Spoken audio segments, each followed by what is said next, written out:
जी protein coupled receptors, इसको मेटाबोट्रोपिक receptors भी कहते हैं। इसका दूसरा नाम है सर्पेंटाइन रिसेप्टर्स। तो फोटो में हमने देखा था, ये देखिए, अगर नहीं देखा था तो अब देखिए फोटो।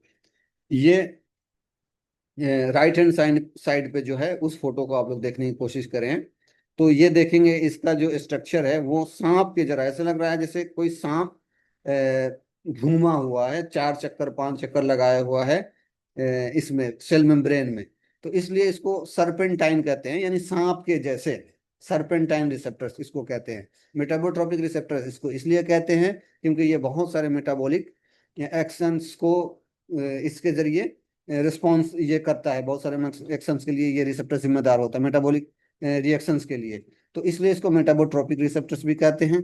जी प्रोटीन कपल रिसेप्टर्स इसलिए कहते हैं क्योंकि इसमें ये जो रिसेप्टर जी प्रोटीन, इससे सेल मेम्ब्रेन की तरफ जी प्रोटीन एक जुड़ा हुआ होता है, इसलिए कपल्ड, जी प्रोटीन कपल्ड रिसेप्टर्स, यहाँ कपल्स लिखा गया है, ये इसको आप लोग सही कर लीजिएगा।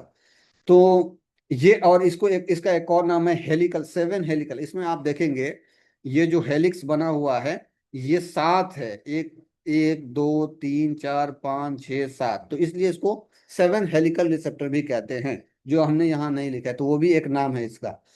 तो G protein couple receptors are transmembrane receptor, transmembrane कहते हैं जो इस मेम्ब्रेन आर पार हो जाए मेम्ब्रेन के, trans membrane receptors which control cell functions via adenylyl cyclase cyclophospholipase C and ion channels. ये तीन जो है, तीन मीडिएटर्स के जरिए, जो है ना, आप सुनते हैं ना क्या, सेकंड मैसेंजर होते हैं, सेकंड मैसेंजर जो मैसेज को कन्वे करते हैं, तो ये होते हैं adenylyl cyclase, phospholipase C and ion channels. इन तीनों के जरिए ये अपना एक्शन प्रोड्यूस करता है। अंदर में ये हो सकता है कि इससे आकर के ड्रग बाइंड करे, तो कोई एडिनाइल साइक्लेज सेल मेम्ब्रेन की तरफ एडिनाइल साइक्लेज प्रोड्यूस हो, या फॉस्फोलाइपेज सी प्रोड्यूस हो, या ये कोई आयन चैनल्स को एक्टिवेट कर दे, तो इनके जरिए ये अपना फंक्शन करते हैं।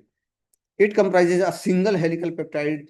ये जो है ना पेप्टाइड जो चेन है वो सिंगल है, लेकिन ये 7 मेम्ब्रेन स्पैनिंग रीजन, इसको दिखता है कि 7 मेम्ब्रेन है, 7 बार घुमा हुआ होता है, इसलिए ये सिंगल अल्फा हेलिकल पेप्टाइड है, चेन है, जो कि जिसके 3 आपको दिखेगा लूप्स सेल के बाहर और 3 लूप सेल के अंदर। आप काउंट करेंगे तो 1 2 3, 7 एक्स्ट्रा सेलुलर लूप है, और 3 एक्स्ट्रा सेलुलर लूप है, और 3 इंट्रासेलुलर लूप है। तो ये इसका स्ट्रक्चर हो गया। अब यहाँ पे हम जी प्रोटीन कपल रिसेप्टर क्यों कह रहे हैं, तो यहाँ जी मतलब है जीपीसीआर, यानी अंदर इसके जो अंदर जो प्रोटीन है, जो बाउंड प्रोटीन है, वो जीटीपी या जीडीपी उससे जुड़ा हुआ होता है, अटैच्ड होता है। आप यहाँ देखेंगे कि अल्फा बीटा गामा 3 सब यूनिट है, उससे अल्फा जो सब यूनिट है उससे जीडीपी या कभी कभी जीटीपी में, जनरली जीडीपी बाउंड रहता है। तो जी मतलब जीडीपी या जीटीपी बाउंड, तो इसलिए यहाँ पे जीपीसीआर, इसको जी प्रोटीन कपल रिसेप्टर कहते हैं। जी प्रोटीन है 3 सब यूनिट। ये जो जी प्रोटीन अंदर जुड़ा हुआ है जिससे जीडीपी बना हुआ है, जिससे जीडीपी अटैच्ड है, उसमें उसके 3 सब यूनिट हैं, अल्फा बीटा गामा। और G protein couple receptors are the most abundant type of receptors. मैंने पहले भी कहा कि जो हम लोग 4 टाइप के रिसेप्टर्स पढ़ रहे हैं उसमें सबसे ज्यादा यही रिसेप्टर्स हैं, सबसे ज्यादा एक्शन यही प्रोड्यूस करते हैं। And their activation accounts for the action of most therapeutic agents. तो मैक्सिमम दवाओं के एक्शन इसी से जो है प्रोड्यूस होते हैं। In G protein couple receptors GDP binding site is alpha. तो अल्फा से मैंने कहा कि अल्फा से जीडीपी अटैच्ड रहता है। और द फंक्शन ऑफ जीडीपी, जब जीडीपी अल्फा से अटैच रहता है तो वो जीडी जो अल्फा के जी प्रोटीन के 3 सब यूनिट है, अल्फा बीटा और क्या था, अल्फा बीटा और गामा। तो इन तीनों को वो स्टेबलाइज करके रखता है। जैसे जीडीपी उसमें जुड़ा हुआ रहता है, तो वो तीनों एक साथ जुड़े हुए रहते हैं। जीडीपी समझो तो उसको समझा बुझा के एक साथ रखता है, वो एक तरह से उनको, उनका महावत है, उनको रोके रखता है, एक साथ रखे रहता है, जीडीपी उनको स्टेबलाइज करके रखता है। GPCR is of 3 main types. तो ये जी प्रोटीन कपल रिसेप्टर्स जो हैं, उसमें जो जी प्रोटीन है वो 3 टाइप के जी होते हैं। एक का नाम है जीएस, एक का नाम है जीआई, एक का नाम है जीक्यू। जीएस इसलिए नाम रखा है क्योंकि वो स्टिमुलेट करता है। जीआई उसका इसलिए इसका नाम है क्योंकि वो इनहिबिट करता है। तो जीएस किसको स्टिमुलेट करता है? तो एडिनाइलेट साइक्लेज को। और जीआई इनहिबिट करता है एडिनाइलेट साइक्लेज को। तो इसके वजह से जैसे स्टिमुलेट करता एडिनाइलेट साइक्लेज स्टिमुलेट होता है, तो साइक्लिक एएमपी एक जो सेकंड मैसेंजर है वो इंक्रीज हो जाता है। बॉडी वो एक साइक्लिक एएमपी का नंबर इंक्रीज हो जाता है। और जीआई एडिनाइलेट साइक्लेज को इनहिबिट करता है, जिससे साइक्लिक एएमपी का नंबर डिक्रीज हो जाता है। और जी क्यू जो है, क्यू से जीक्यू इसका नाम इसलिए है क्योंकि ये कैल्शियम आयन के नंबर को इंक्रीज कर देता है। और वो कैसे इंक्रीज कर देता है? तो पहले वो फॉस PIP2 फॉस्फेटिडाइल आइनोसिटोल फॉस्फेट को एक्टिवेट करता है और उसको PIP2 को IP3 में कन्वर्ट कर देता है, आइनोसिटोल ट्राइफॉस्फेट में कन्वर्ट कर देता है। PIP2 को आइनोसिटोल ट्राइफॉस्फेट और डाई एसाइल ग्लाइसरॉल DAG, ये दो एक उसको तोड़ देता है दो हिस्सों में, उससे दो चीजें बना देता है, IP3 और DAG। और वहीं IP3 आगे चल के कैल्शियम आयन का को इंक्रीज कर देता है। तो इतना अगर नहीं याद करना चाहते हैं तो सिर्फ ये याद रखिए, क्यू कैल्शियम का, क्यू GQ तो उससे रिलेटेड है। और ये कैल्शियम आयन का इंक्रीज करता है।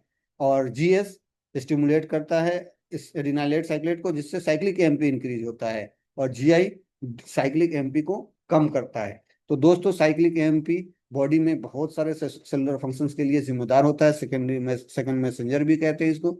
उसी तरीके से कैल्शियम आयन भी बहुत सारे फंक्शंस के लिए जिम्मेदार होता है सेलुलर कास्केड्स में। तो ये इस तरीके से ये काम करते हैं। When the drug binds to the receptors, जब दवा रिसेप्टर साइट पे जीसीपी जो GPCR है, जी प्रोटीन कपल रिसेप्टर है, उससे दवा जब बाइंड करता है एक्स्ट्रा सेलुलर सरफेस पे, तो जो GDP बाइंड किए हुआ, जो सेलुलर मेम्ब्रेन में जो जी प्रोटीन में GDP बाइंड था अल्फा अल्फा सब यूनिट से, वो रिमूव हो जाता है। GDP रिमूव हो जाता है और वहां आके GTP बाइंड हो जाता है।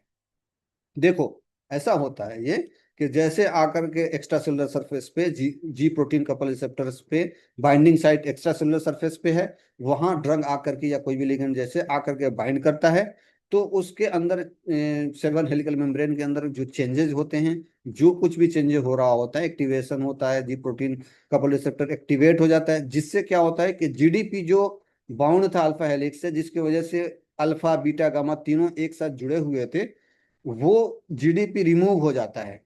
और वो चूंकि वो बाउंड और वो रिमूव हो जाता है और GTP आ जाता है, उससे जुड़ जाता है। GTP आता है तो आप लोग ऐसे भी जानते हैं कि ATP जो है एनर्जी का सोर्स है, उसी तरीके से GTP करेंसी है एनर्जी का।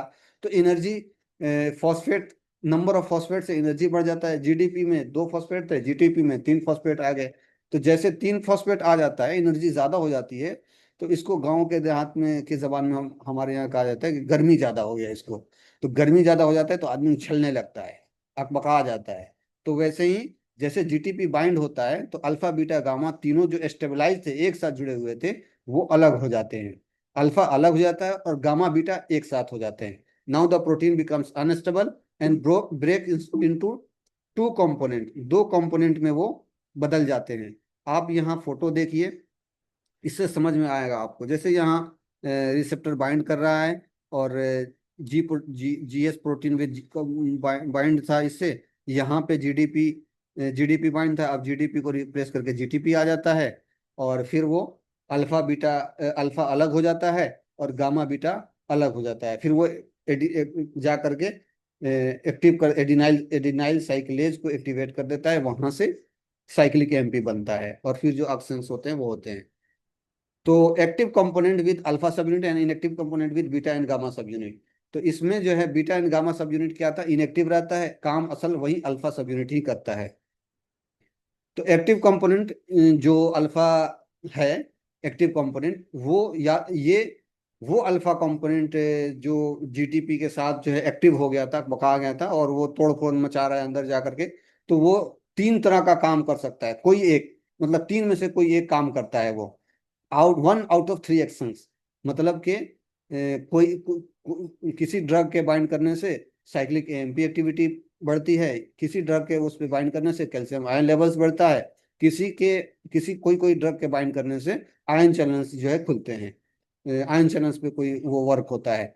तो जो एक्टिव कंपोनेंट होता है वो 1 आउट ऑफ 3 एक्शंस, इन तीनों में से कोई एक एक्शन करता है।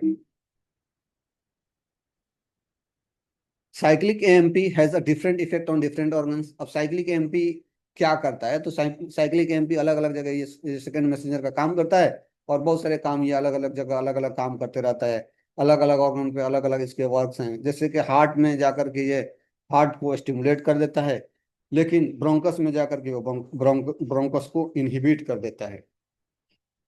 उसी तरीके से कैल्शियम आयन लेवल्स जो इंक्रीज होता है उससे वैसो कंस्ट्रिक्शन होता है। और तीसरा जो हमने कहा कि आयन चैनल्स वाला, तो जैसे एक एसिटाइल कोलिन एक ड्रग है या लिगेंड है, वो जा करके मस्करिनिक रिसेप्टर एक तरह का जी प्रोटीन कपल रिसेप्टर है, वहां अगर बाउंड करता है, तो उसके वजह से क्या होता है कि पोटेशियम आयन चैनल्स खुल जाते हैं। आयन चैनल्स हमने कहा तीसरा कि आयन चैनल्स खुल जाएंगे, तो पोटेशियम आयन चैनल जो हार्ट में मौजूद होते हैं वो खुल जाते हैं, जिसकी वजह से ब्रेडिकार्डिया होता है। पोटेशियम आयन बाहर हार्ट के कार्डियक मसल से बाहर जाते हैं, जिसकी वजह से ब्रेडिकार्डिया हो जाते हैं। तो ये तीन तरह के अलग अलग तरह के एक्शंस होते हैं ये। अब जो एक्टिव कंपोनेंट है उसके पास जो जीटीपी था, तो जीटीपी को उसके पास एक और जो है उसके अंदर एक और पावर होता है, एक और दिव्य शक्ति होती है एक्टिव अल्फा कंपोनेंट के पास। वो क्या है, जीटीपीएज इंजाइम एक्टिविटी होती है उसके पास। जीटीपीएज इंजाइम होता है, वो जीटीपी को तोड़ देता है। This GTPase enzyme breaks the GTP after the action has been produce, कि वो अब काम हो गया उसका, ये कोई तीन में से कोई एक काम कर दिया, तो अब वो कहता है कि भाई तुम्हारा काम खत्म हो रहा है, अब तुमको जो है अब तुमको हम जीटीपीएज एंजाइम से तोड़ देंगे। जीटीपी को तोड़ देगा तो जीटीपी जैसे एक फॉस्फेट कम होता है तो वो जीडीपी बन जाता है। और हमने कहा कि जीडीपी जब अल्फा से बाउंड रहता है तो वो स्टेबल रहता है, तो जीडीपी फिर स्टेबल हो जाता है। जो बीटा गामा उसके दो साथी बिछड़ गए थे उनको लेकर के जुड़ जाता है, और फिर वो जी प्रोटीन से कपल्ड हो जाता है, और फिर वो अगले लिगेंड के अगले साइकिल के लिए अगले फंक्शंस के लिए तैयार हो जाता है। So G protein binds to GDP and adds beta and gamma component. The G protein becomes stabilized again. तो ये वाला फोटो ऐसे फिर वो आकर के जुड़ जाता है और वो फंक्शन के लिए वो तैयार हो जाता है। तो ये था जी प्रोटीन कपल रिसेप्टर।